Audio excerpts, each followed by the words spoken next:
All right, and we're live. So thanks again for joining me for another one of the group training webinars. This one I'm going to look at how to manual, which is basically picking up the front end of your bike, how to pick up the rear end of your bike, do a rear end lift, rear wheel lift, and also then how to transition those two things into a bunny hop. So what I got a little slide presentation. It's really some notes to help me stay on track. So I'm going to do the slides, and then I'm going to go over some videos that I took showing this. So I think I've got all the technical difficulties worked out this time, so everybody should be able to see the videos and all that stuff. So anyways, I guess with that said, let's get started. So I'm going to go ahead and share my screen so that I can show you my PowerPoint here.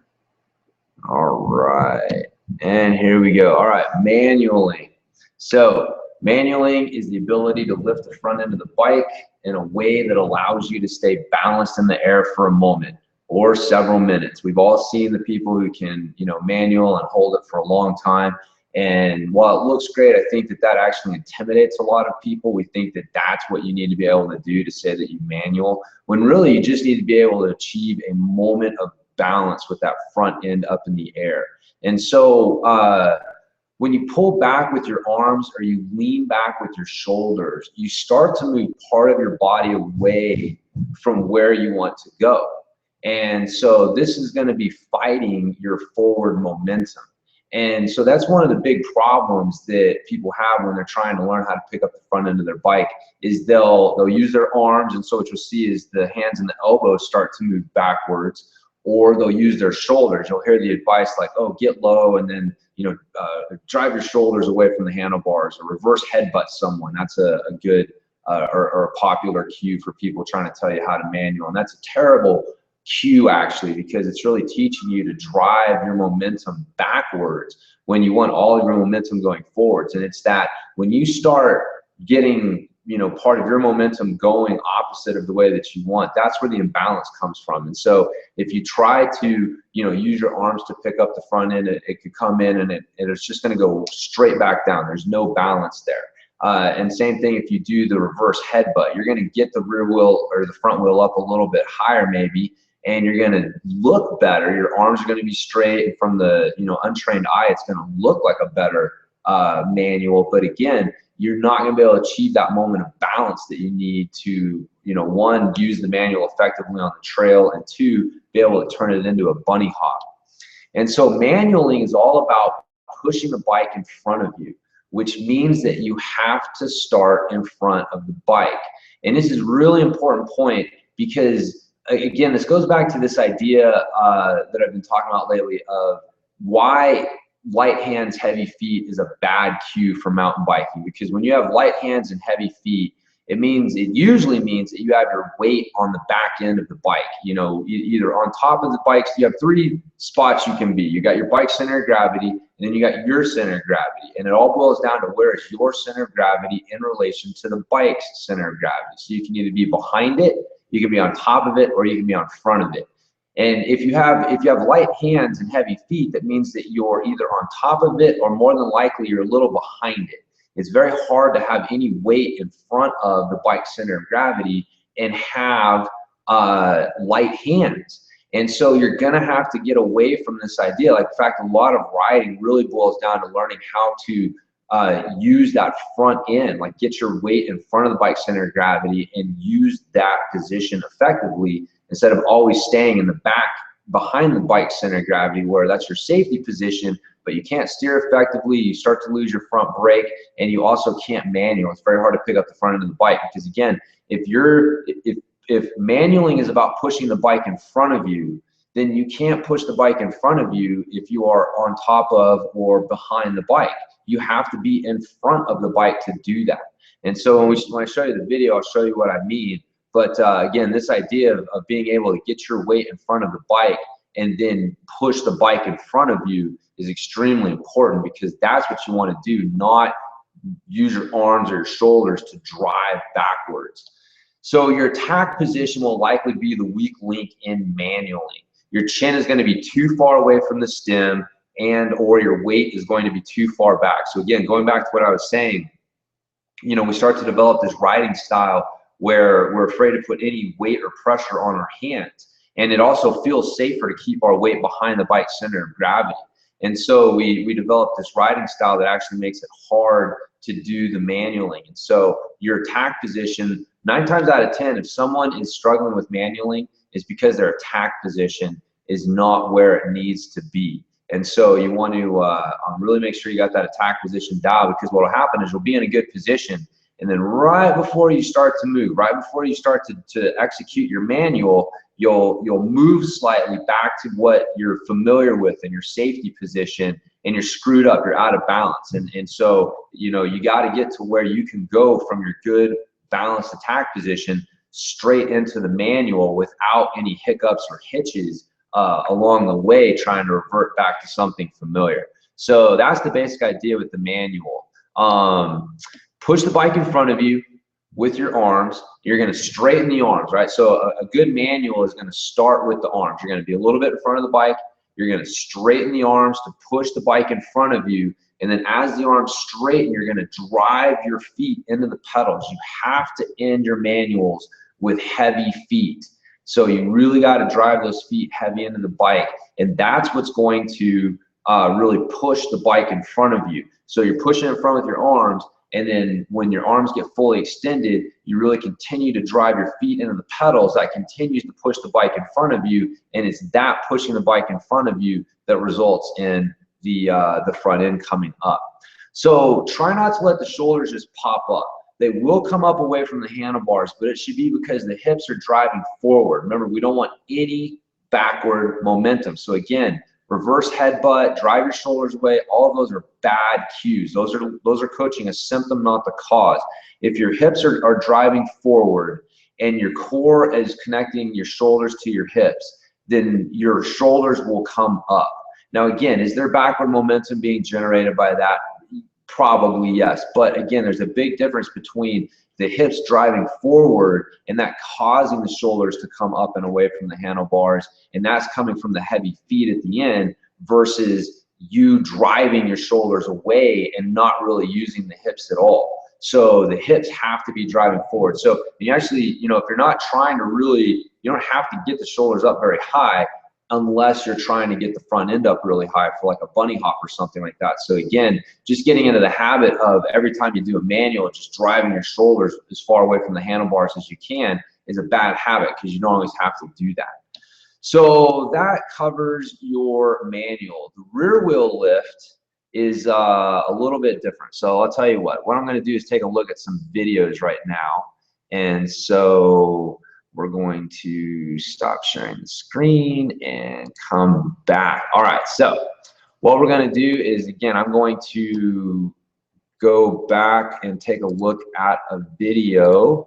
So hold on here just a second, and we're going to go ahead and pop that down. So, all right, so here's a good manual.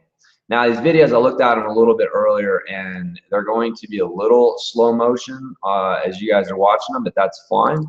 So here's,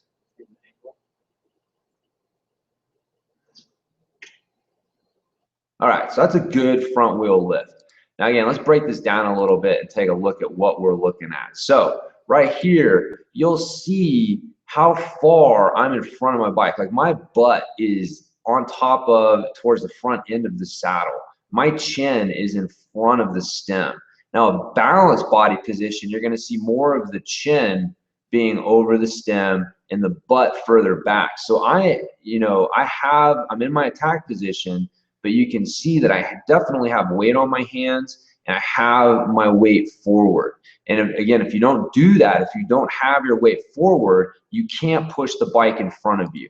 So again, I push the bike in front of me, so my arms are straight. This is a telltale sign of a good manual. If the front wheel gets off of the ground and your elbows are bent, then that's a bad manual. You've messed it up. So we want to make sure the arms are staying straight and my feet are heavy driving into the pedals. And so you'll see there's a moment of balance where the front wheel comes up and it just floats in the air. It's not a real big moment of balance, but it's just enough. That's all you need right there. So that's a good front wheel lift. So let's take a look at a bad manual. So you'll notice right away, where am I at? I'm real high. Chin is real high. You know, I'm not down in my attack position. And my weight is not, you know, because of this, my weight is more centralized over my feet. I don't have my weight spread out, and my weight is definitely not cheated forward into the, you know, in front of the bike center of gravity. And so I do a little lift, and it gets off the ground, but it's there's not much there. I just don't have, you know, I have to be crouched down and low to be able to explode out of that position. So again, if your attack position is not dialed in, then you're really going to struggle with this. So let's go back to our deal here. Okay. So, and again, if anybody has any questions as we're going over this, you guys have access to the chat room, so you can ask me there if you're watching this live.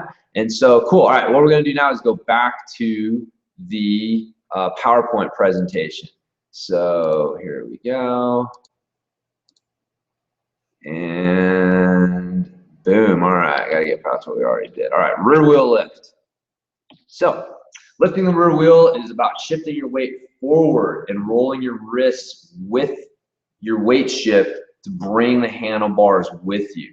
So if manualing is about being in front of the bike and then pushing the bike in front of you, lifting the rear wheel is not, it's not about being behind the bike. It's about being, your weight's a little further back, but you're throwing your weight even further forward. So again, it's that weight shift, that ability to you know, be in front of the bike and then shift it underneath you forward, and to get the front wheel to go up and to lift the rear wheel. It's about being able to shift your weight forward and you know, even further in the cockpit. And so as you do that, you're going to use your legs, and like I said, you're going to use your wrists to roll the front end, or to roll the handlebars. And your rear end is attached to your handlebars, right? So if your handlebars roll forward, the whole bike is going to pick up with it. So it's that idea of using the weight shift. The weight shift is probably, you know 60–70% of lifting the rear end, and the other, you know, percent, remaining 30–40%, is like my scientific numbers there, is all about rolling the handlebars, rolling your wrists and bringing the handlebars with you. So you have to have the momentum from the weight shift, or else the wrist roll won't work. But if you don't use the wrist roll and you just shift your weight forward, it's not really going to bring the front or the rear end up. So you need to get a little pre-bounce with your legs, and then you dive over the handlebars while rolling your hands to lift the rear wheel. And so you'll see in the video that I'm going to show you here in a second that I get a little bounce. Now, I'm on a full suspension bike, so it's really easy to watch and think that what I'm doing is using the suspension to bounce myself up, that I'm using it like a pogo stick or a trampoline, and that bounce that I'm getting from my rear suspension is what's picking my rear end up. But that's not what's happening. I would do the exact same body motion even if I was on a hardtail. And so what I'm getting is a little, like if you're going to jump, you would get a little pre-dip. That little dip helps you explode. And so you get a little pre-bounce. Now, having a full suspension bike can help with that bounces. Definitely can give you a little more pop off of the ground and make it a little easier. But again, you're not relying on the suspension bounce. You're relying on your leg bounce. So you're bouncing the legs and then driving the legs into the pedals, so that you can dive over the front end. Like I was telling people that I was working with, like, you want to imagine there's a pool of water in front of you, and you're gonna, like, you know, dive over the handlebars and try and, like, you know, into that water. I mean, that's the feeling that you want to get.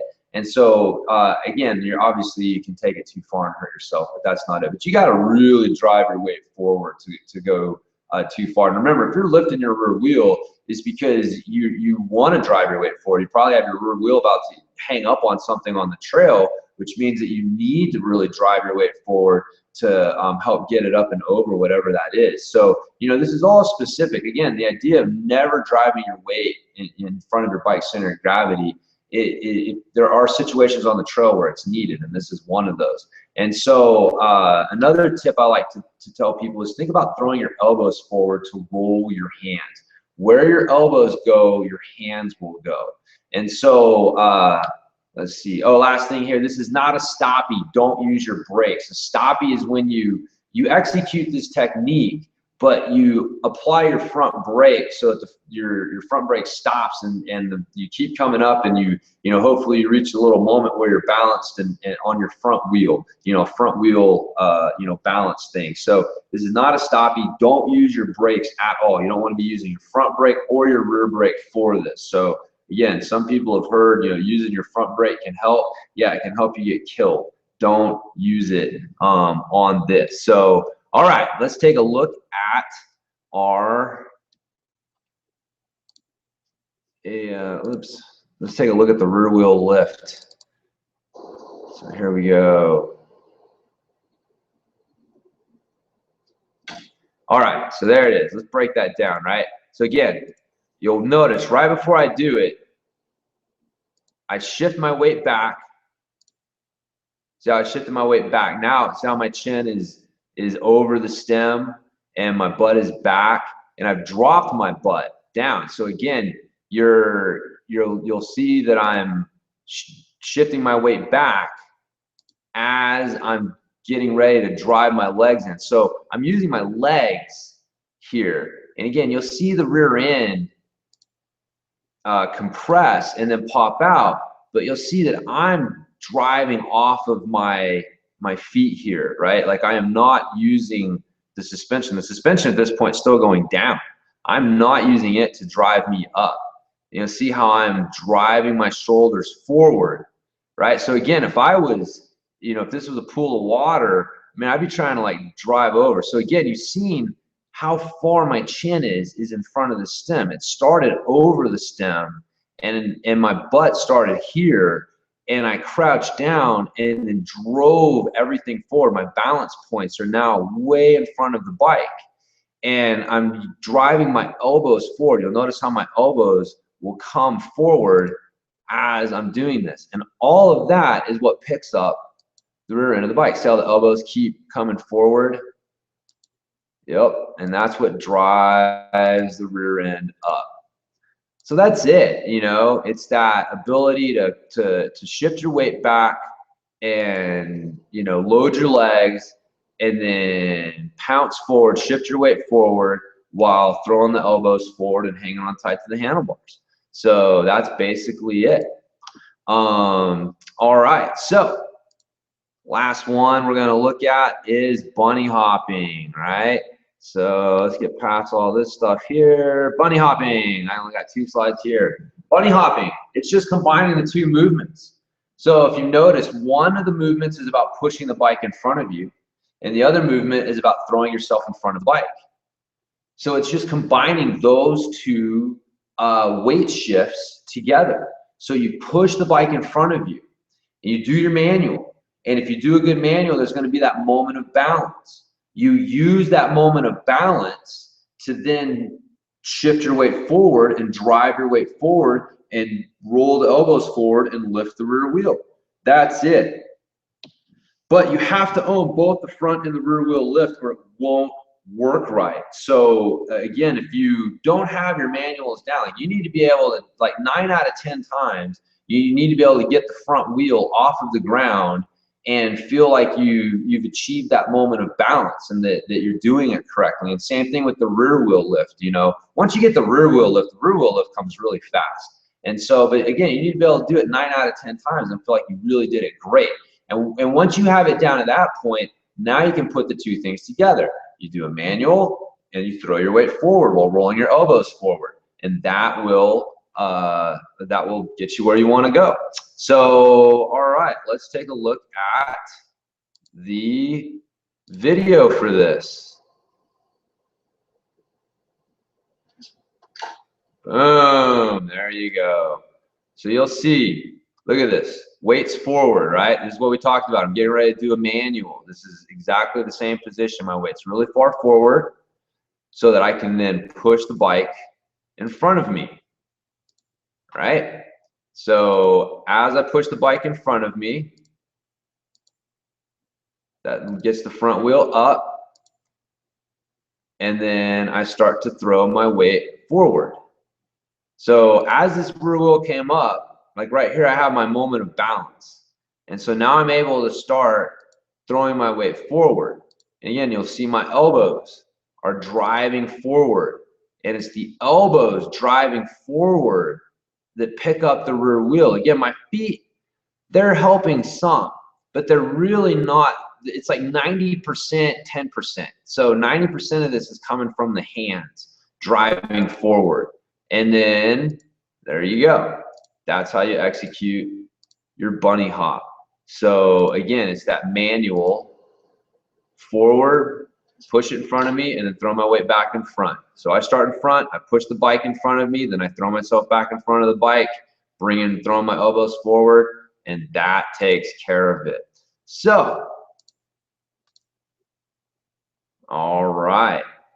So there we go. So that is the presentation on bunny hopping and manualing and all of that stuff. So again, I'm going to check the chat room, see if anybody has any questions or anything like that. So hopefully, again, like I said, that clears it up. You know, the main thing is make sure your attack position's dialed in, because you see how I have to be able to maintain my attack position while I shift my weight around in the cockpit. You know, as I'm in a neutral, I'm in a good balanced position. As I go to manual, I have to be able to shift my weight forward, but I have to be able to do that and maintain my attack position. I can't change my balance points. I have to shift those balance points forward. Then that allows me to start driving with the arms and then driving with the feet to push the bike in front of me, and that's what picks the front wheel or the rear wheel up. And then again, being able to drive my weight back over the front end and maintaining good alignment and good position between the shoulders and the hips is the key. So just understanding how to manipulate your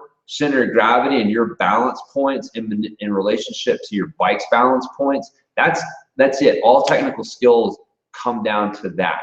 And so the manual is just learning how to really own that front end of the bike. And so again, one of the things that I point out to people is that, okay, once you learn how to manual, a manual is just pushing the bike out in front of you. And so we're always thinking like, oh, I got to stay behind my bike's center of gravity because that's the safety spot. If I get in front of the bike's center of gravity, I have more of a chance of getting kicked over the front end if I hit a rock or something like that.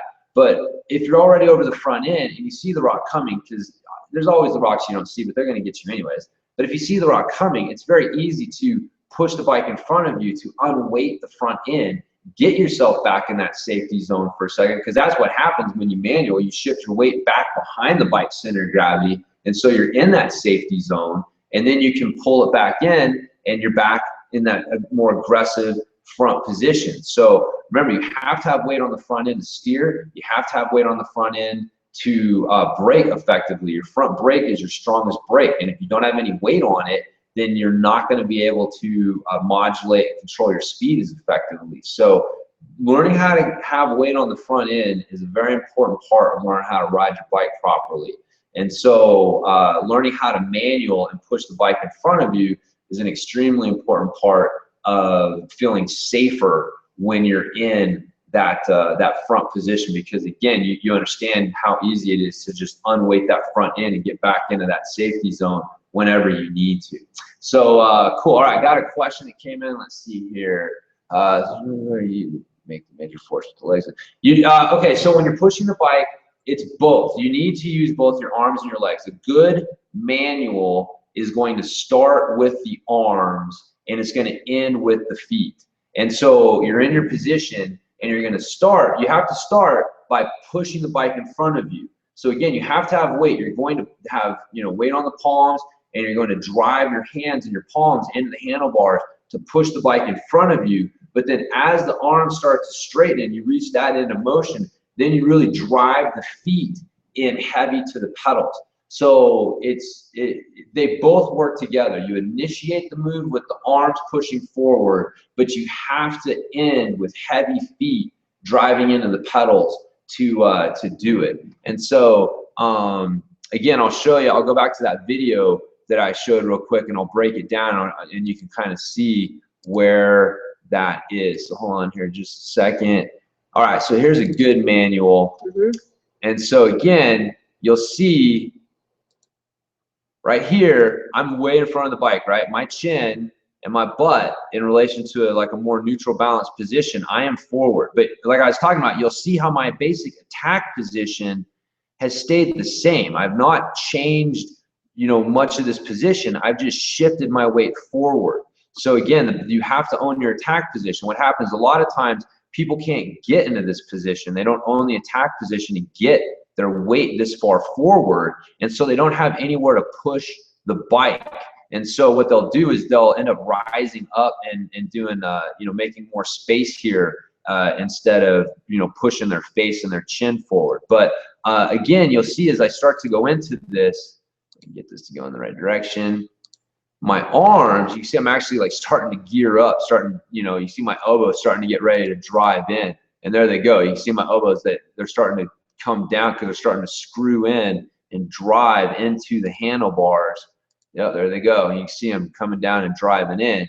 And then as they start to reach their end range of motion, right about there, you can start to see me really starting to apply the pressure with the feet right there. And so by the time I get to the end of it, my arms are straight and I'm applying a lot of pressure right here, because again, I started out pushing my hands, so there was heavy pressure with my palms, but eventually the arms get straight and this pressure is going to shift to the fingers. And so the pressure to continue to drive the bike forward was originally coming from the palms, but as I lose that, I start to use the feet. So the feet are what are driving into the pedals to continue that forward momentum drive. Because remember, any backward momentum, we don't want shoulders driving back, we don't want hands pulling back.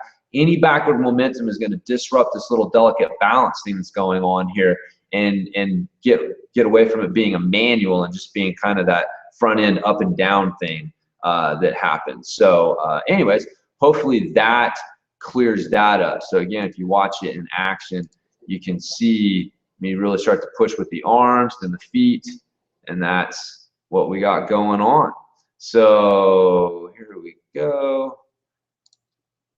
Come back. All right, so hopefully that answered the question. So good question. Again, it's a lot of it is going to boil down to your position and making sure that you've got really good position with the before you start. And like you saw, you got to be low and you got to have your front end, you got to have your weight forward. And so for a lot of us, this is a really foreign position. I mean, like I said, you know, this whole like heavy hands, light hands, heavy feet thing is just really scared a lot of us away from spending time in the front end of the mountain bike. And again, like, you know, you've got you can either be in front of your bike center of gravity or behind your bike center of gravity. There's some time you'll spend on top. But really being neutral, you're not going to spend as much time there as you think. You're pretty much going to be in front of or behind the bike center of gravity. And being in front of the bike center of gravity is the better spot to be from maneuvering, from braking, from just your ability to pedal, just everything.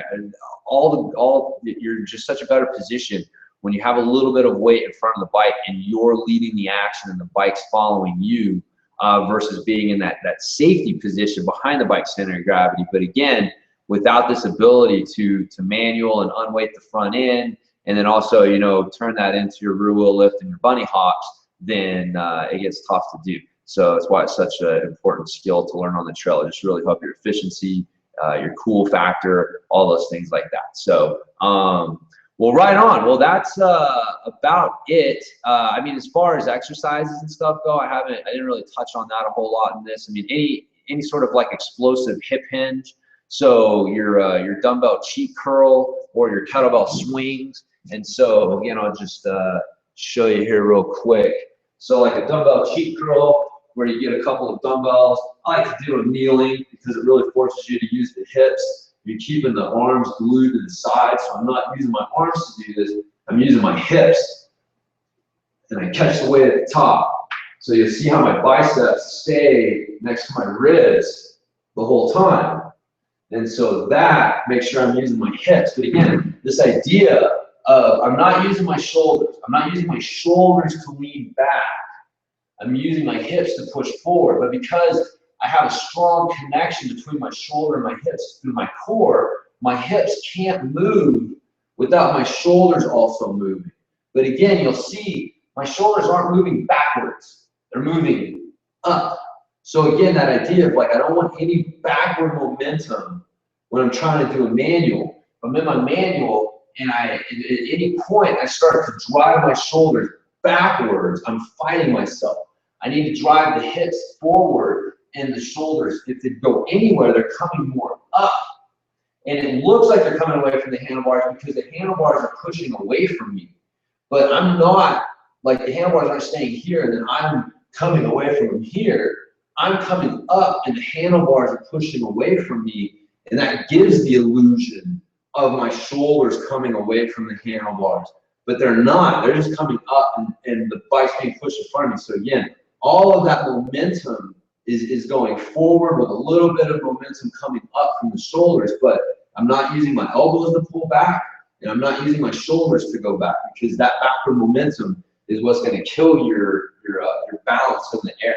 And so again, your kettlebell swing is just working this exact same thing, right? A good kettlebell swing, I'm not using my shoulders to do this, right?